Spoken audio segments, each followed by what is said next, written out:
শ্যামাপল্লী শ্যামা সংঘ যাদবপুর সুকান্ত সেতুর ওপরে অত্যন্ত পরিচিত নাম। আমি 2005-এ এখানে কাজ করেছিলাম, এবছর আবার 2013-তে শ্যামাপল্লী শ্যামা সঙ্গে কাজ করছি। ঘরে ফেরার আনন্দ আছে আমার। এদের এবছরে আমি আমার কাজ দেখি বাংলার মুখ। বাংলার পুজোকে, বাংলার লোকায়ত শিল্প, শুধু পুজো কেন, বাংলার উৎসব, বাংলা গোটা বাংলাকে লোকায়ত শিল্প এবং লোকশিল্পীরা দীর্ঘদিন ধরে সাজিয়ে তুলেছে।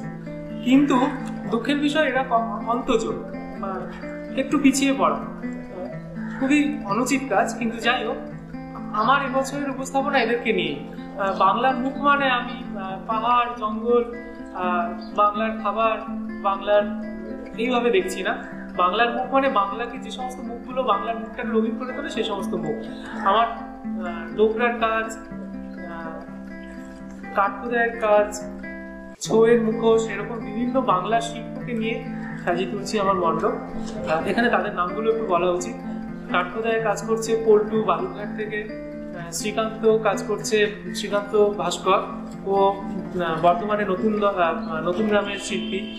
ডোকরার কাজ করছে তাপস বাঁকুড়ার, বিষ্ণুপুরের নিতাই বাবু ছৌয়ের খুব পুরনো শিল্পী, বিষ্ণুপুরের নয় পুরুলিয়ার, বিষ্ণুপুরের টেরাকোটার কাজ করছেন তপন বাবু।